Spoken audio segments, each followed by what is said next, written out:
welcome back for another book review. Today we are talking about this one. This is the Modern Witchcraft book of Crystal Magic, Your Complete Guide to the Power of Crystals by Judy and Nock. So in this series, me and some of my commenters do differ on opinion. So for those of you who appreciate the normal edge pages, you got this. They're actually more of a glossy page. I like the other style better, where it's this ripped edge to the pages. I think it was in their older books. I don't think the newer ones they've been doing it as much. At least the few that I've gotten recently, like, none of them have that. So I think they moved away from it. But, just so you know, it doesn't have that. If that was one of your deterrents, it's not there. So as the title would suggest, this goes over a variety of different crystals. It goes into a lot of stuff that you don't typically see. It talks about like the structures of like the actual crystals down to like how like a geologist would describe it. It talks about where they're from and like roughly, you know, like, hey, these ones are found in Montana, these ones are found in India. Like, it talks about that. Sometimes it talks about how they're formed. It goes into a lot of the sciencey stuff that you usually don't see. And of course it does have the magical aspect, the witchcraft aspect of it. It gives you spells and different things to do in like the second half of the book. The first half, as it's going through like the various crystals here, like here, we'll just use this one as an example. So it describes like what the picture of it is, and then crystal system, focus, color range, characteristics, magical properties, and crystal history.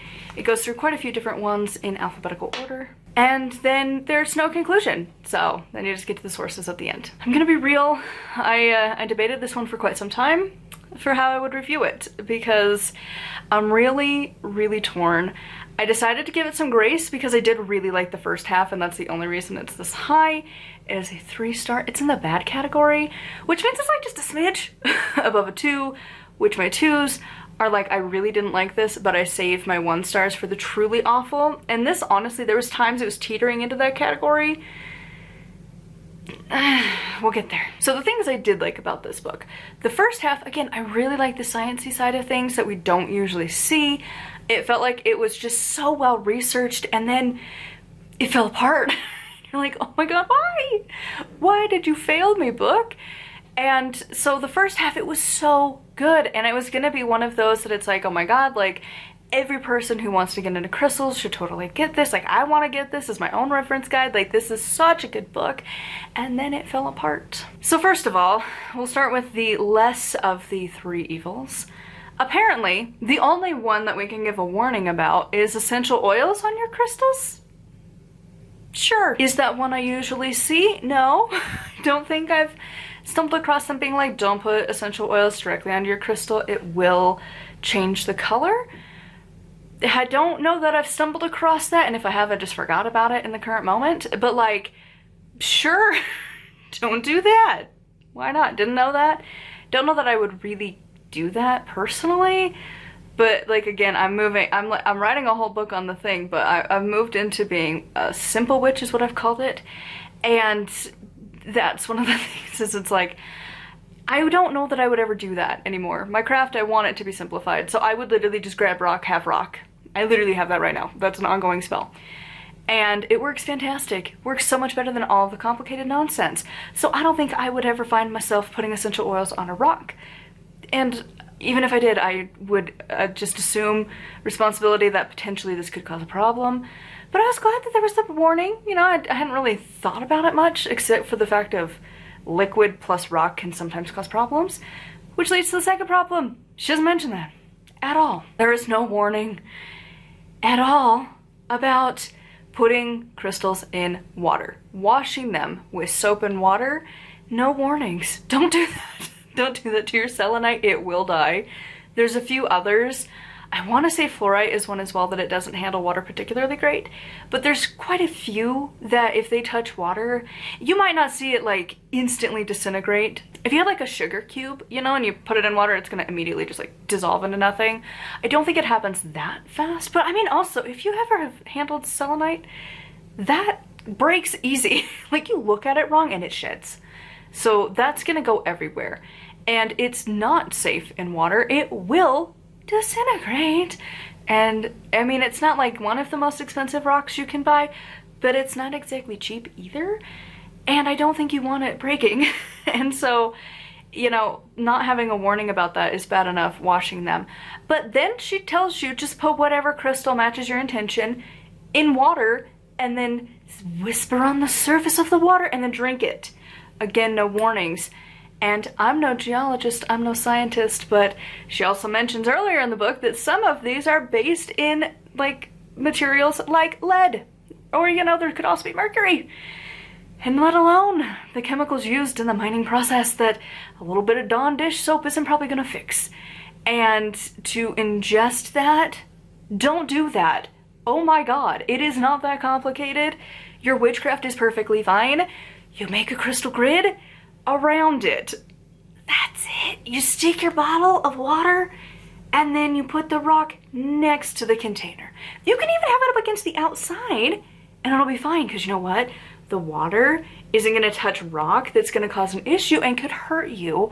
Pretty sure the ER is going to not love having to figure out how to get selenite out of your body because you drank it as it disintegrated into water.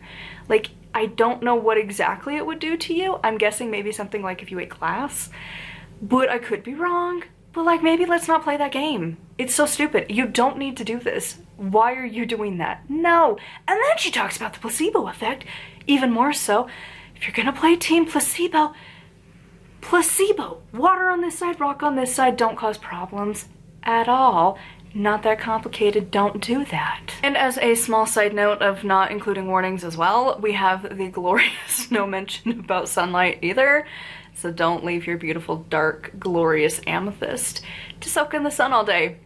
It ain't gonna be pretty. It's gonna really fade that color. And there's a few others that happens. Citrine, it's gonna do the same thing. It's gonna bleach out the color. Like, I think even fluorite as well, it'll do that. Like, there's just a few, don't do that. And then also just the other basics, don't have like a crystal ball. It's the stupidest meme, but it's so true. Don't leave your crystal ball in direct sunlight. You know what that happens? Did we not all watch Toy Story? That's what's gonna happen, and it's gonna set your house on fire. Don't do that. Cover it. Small little warnings go a long ways. Should do that. This next one. Just why? So, I guess I should mention the other ones do come from a variety of pages that I've mentioned, but since just a few to let you know that I actually, I guess, did read the book was page 40, page 50, page 54, and page 136 in particular did mention the whole not water crystal warning system. Oh my god. Just don't do it in general. Even if it says it's water safe, don't do that. Like, just don't. I mean, if you want to wash it, whatever. You do you. Just prepare that some of them probably may not survive. But don't drink it. Don't do that. And also, just don't leave them in sunlight either. Again, same problem.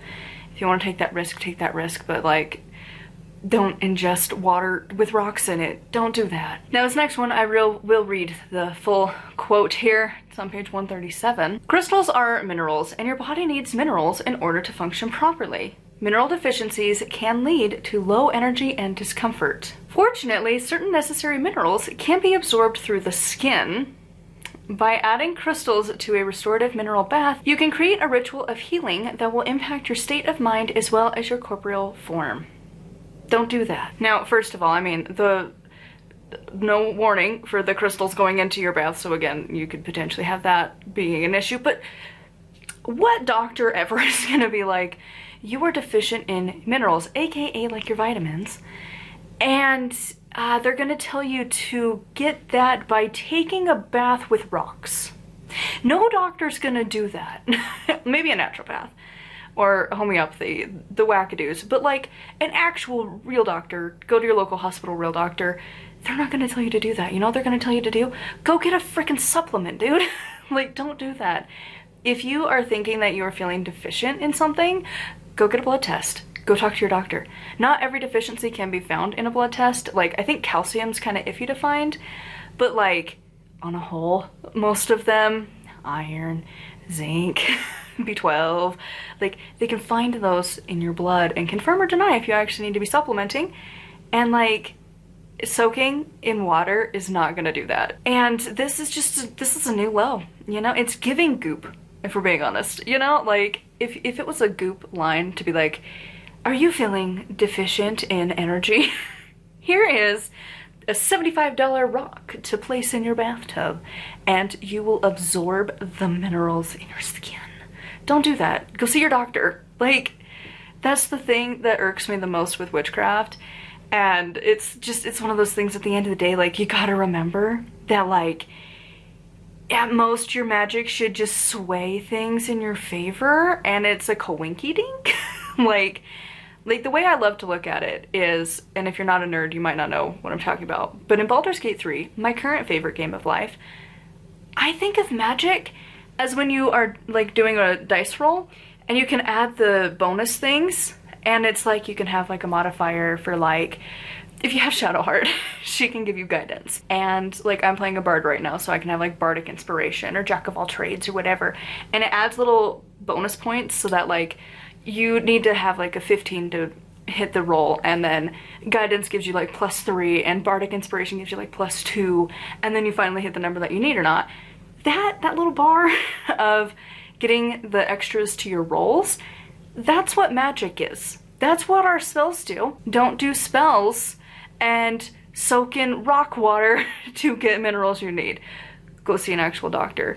Go talk to the real person, right? Like, don't do that. It's just, it gets into weird pseudoscience stuff. Don't do that.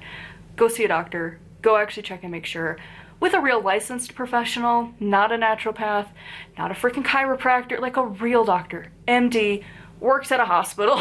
Like, better yet, if they're, like, atheist, agnostic, at the very least, not into anything woo-woo, and then they tell you to do something. Because the woo-woo stuff, it should just be a tiny little bonus towards what you're doing, and that's it. Don't get your minerals from rock water. And then the last point I wanted to talk about, I'm gonna be real, I did have to do a very quick Google search because I think sometimes people forget that that's an option, and it's something we should always do. When you come across stuff that just sounds a little weird, that just stops your brain for a second, either sounds too good to be true, or you're like, what in the F? Quick Google search, quick Google search. It's a wonderful thing. When in doubt, on the side of safety is where we should be. If you're like, maybe we shouldn't do that, I don't know, maybe I have to look it up and find out. Maybe we don't trust someone who's this is really mean, who's an author, who, she did so much research, and for the life of me, I have looked through all of her sources. I cannot tell you what source said that this was a thing. So what is it, to ask, that we're looking for in all of these sources that doesn't feel like any of them mention this specifically? Because also none of the titles in those sources said squat about this topic. So, and there's no, like, quick note of, like, hey, found it here throughout the book. That's not a thing. So here we go on page 159. You need to just, like, if you're standing and you're, like, doing kitchen cleanup or something, you might need to take a seat for this one, because the cringe is real. Pleasure wands made from crystals are frequently sold for intimate use. Pause. Yes, really what you're thinking? Go down the gutter. Meet Pennywise. We're there. There has been some question about their hygienic safety, so it is worth mentioning that quartz family crystals such as clear quartz, rose quartz, amethyst, and citrine are non-porous crystals and can be safely used intimately, provided that they are cared for and stored properly and washed with mild soap and water after use. No. So first of all, a very quick Google search, top 5 first results that come up, says no. Google AI says no, don't do that. Because, you know, everything now is the AI summary. That says no. That says hard no. Going beyond that, once you actually get into the websites that it'll pull, they all say that too. They say, at most, to her credit, it says that it could potentially not be an issue, but don't do it. Still, at, like, the very least, you need to use a condom on top of it, because potentially it can cause problems. You don't know if there are, like, micro cuts into it where bacteria can get into and get stored. It can cut you. Like, there's just so much that can go wrong that every single website I've found, all of them said the same thing, and just using half a brain cell would tell you this as well. They use very specific materials modernly, if you actually bother to go into that industry, you find someone who works in that type of field, they will tell you not to use random crap. Okay, don't do that. It will be so bad for you. It doesn't matter what gender you are, you're putting things into your body, doesn't matter where, don't do that. Use things that are designed specifically for it. They're made out of materials that have been tested and proven to be safe. Also use the stuff they tell you to use. There's usually particular soaps, there's particular things you're supposed to do and use to make sure you're not going to hurt yourself. If you want to have spicy time, that's fine, whatever. Go to Amazon, you can buy stuff super cheap. It's not inaccessible. Pretty much every single place ever is gonna have a spicy shop somewhere real close. Here in Utah of all places, we have a few of those kinds of shops. They exist. It's not that hard to find. And again, Amazon exists. Don't put rocks into your body. Don't do that. Don't do it by soaking water and drinking it. Definitely do not take something and shove it in you. I don't care. Don't do that. Don't do that. Don't do that. Go to Amazon. Go to a spicy shop. Talk to the employees can explain it to you and be like, don't be dumb. Like, they deal with the kinky, weird, different, definitely not vanilla, all the other colors of the ice cream aisle that we would go to. Like, they talk about it all. They usually have zero filter. Like, they have seen it all, they've talked about it all. They work in that industry, they're used to weird questions. They will tell you not to do this. And like, it's a thing on Goop anyways. Just don't do that. It's so unsafe. And maybe you'll get away with it, maybe you'll be fine, but why take the risk for something that you don't need to? It's so stupid. Don't do that. Don't put rocks in your body, okay? Just promise me this. I don't care what weird stuff you do in the bedroom. I really don't care. So long as you're consenting adults, don't care. However, just please promise me rocks are on the outside of the body, okay? Just like, I don't want to know more than that, but please don't put rocks in your body. Don't do that. So those are my thoughts on this book. And I feel like, again, I'm very generous because every time I get to the bad stuff, I'm like, God, shouldn't it be like a 2? Creeping into a 1. But again, the first part was really, really good. Again, you don't usually see the sciencey stuff. Like, obviously, that's where she spent the majority of her researching. Why she didn't just how much of a not witch are you to not know that at least some crystals don't do good in water? Like, I can appreciate I don't know them all. I would never list them and be like, this is the definitive list of what's fine. But like, also, if you're doing this much research, how did you never stumble across the information that crystals should not be put in water? And like, also, again, why are you not putting this warning all over the place? Because like, it shouldn't just even be one line. Anytime you say something about it, like, I'm sure my readers get super annoyed with the sheer amount of times that I'm like, don't ingest essential oils, don't do it. And yet, I put it. Pretty much anytime I mention essential oils, I'm always like, hey, by the way, you can skip this entirely. Hey, by the way, don't ingest it. Bold, italicized, usually a bigger font. Like, don't do it. Why is there not even just a sentence anytime? And again, also, you don't need to. You don't need to put crystals, first of all, in your body. Just don't do that. Secondly, don't put it in water and then drink that water. Or just don't put them in water in general, because again, it can cause problems. Like, the only crystals I would ever use is my found rocks, because you know what? They survive snow and rain and like forest fires. They're pretty sturdy, right? But also, I would never drink the water from them, ever. And again, you don't know what mining practices were used, and I trust Dawn dish soap to clean a lot. I don't know that I trust it to get off mining material, you know? Like, don't do that. And keep that in mind too, if you're putting things in your body, like that was mined from somewhere. Don't do that. All of that to say, the researchy part of it was so good. That's the only reason it's as high as it is. It was really good. Just why she didn't go the further little bit bothers me immensely. So that's where we're at. That's why I would say you need to be an intermediate witch, because most beginner witches will tell you this crap. So you just gotta make sure it's cemented in there. And usually by the time you hit intermediate levels, you kind of know that, hopefully. Hopefully you've come across enough to also be like, hey, herbs, you need to be careful, right? Like, it's the same thing of like, if they don't tell you to be careful if you're pregnant or breastfeeding or on medications, to like make sure you're good to ingest these herbs because it can counteract what you're doing. Like, the sheer amount of ones that mess with your birth control is insane. That's why I don't like to tell you what to do, and I stick with stuff at the grocery store because it's probably fine. And like, again, just, this book was just a hot mess express. So I think if you're an intermediate witch, you know about this stuff. So you're gonna go, oh, that's weird you didn't mention that, whatever. Okay, I know, back of the brain, not to do that. Cool. And maybe, because you've got here in the video, you know this anyways. You know how I feel about it. Again, it doesn't change your magic at all to not be just rolling the dice with disadvantage on your health. Don't do that. It's just so dumb. You don't need to. You don't need to ingest water. The law of contact or whatever she talks about, it can go through the container wall and it's fine. Totally fine. It can connect to the bottle itself. The bottle connects to the water.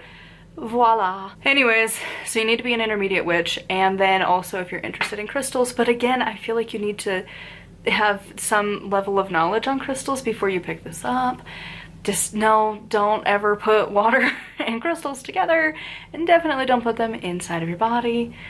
Don't do that. Just, oh my god, why? So anyways, that is my rambly thoughts on this book, and again, it feels weird. It, like, again, the first part is so good that I'm like, wow, like, I totally, like, I was ready to go out and be like, we need to buy this book. It's so amazing. It'd be such a good resource.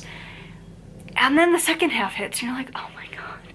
Like, the spells are, like, not my thing anyways, especially now that I'm embracing more of the simple witch thing. Like, and don't worry, I have a book coming on that. I'm currently writing it, because I feel like it needs to exist. But, like, I don't ever want to do these spells. It's way more than I ever want to do. Like, reading through it, I'm like, this is why I'm a simple witch. Absolutely not. This is so much crap. Like, so many crystals you need to buy, so many tools, so many steps. Oh my god, no, I would never do this. Like, I currently have a crystal spell going right now, and you know what? It's so simple. All I have to do is remember to put it in a windowsill at one phase of the moon. Well, I guess technically two, but it's a couple times a month, basically. I have to plop it at the moon and be like, voila, and then I keep it in my pocket, and that's it. That's all I have to do. And that is how witchcraft should be. It should be simple. These are very complex, and then also, again, God, if you want to have an intimate toy, just go on Amazon. Go to a spicy shop. What are you doing? You don't need to put a rock up in you. And like, what are the odds that the quality is good enough to be polished correctly for internal, like, there's no way. Don't do that. God, just, oh my god. It's the same as that book that was like, if you just stuff a date up in your body and then you feed it to someone. It was getting on that level. That's why I think I didn't move it to a 1, because it's like, I mean, you technically could just be like messing yourself up. Just don't do that. Just don't do that. Just don't do that. Some of these books, man, I like, and then I see the other reviews and I'm like, did we read the same book? Why are we not talking about this? Like, this is how you know I read the book, because like, I'm really surprised when other reviewers don't mention this stuff. Like, did we read the same thing? Why are you not talking about this? Anyways, so yeah, that's my thoughts on this book. And if you want to get even more of my rambles, I have a Patreon. Thank you to my Patreon peeps. I upload there about 3 to 4 times a week, and over there I do some fiction books. I have some other witchy and witch-ish books, and then I have just random videos all the time. And over here on the channel, I try and post every single day-ish. I'm trying to get ahead on content again. My Mondays, I'm so set. I'm into November right now. But everything else, like, I needed to read 2 books. I have to do the Uno reverse it and return it and then re-rent it because somebody put a hold on it, and I'm like, because usually I have these for like months, right? And then I'm like, oh, it's fine, I'll get to it. And then sometimes I have it and then it's like, what? That was a fast like 20 days. And then somebody's requested it and all of my extra time is gone, and you're like, crap. So anyways, does that matter? No. But I just have to drop them off. But they're big. Look at this mess. I was supposed to have to read today. Look at this. This was supposed to be a 1-day situation. Not gonna happen.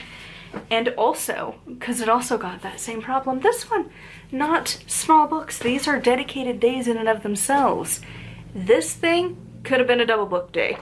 I ended up doing my hair instead, so that took up the other time slot of my day. But like, yeah, I gotta go re-rent those. So anyways, I have so many, you'll never even notice the gap in time. But I'm also getting close to the end of the year on the calendar. So it's like, oh God, like I'm already getting into December for books. I have that many. Oh my God. So, but also October is Witchtober. So that is a squish month. It's gonna overheat. Anyways, thank you, and I'll see y'all tomorrow.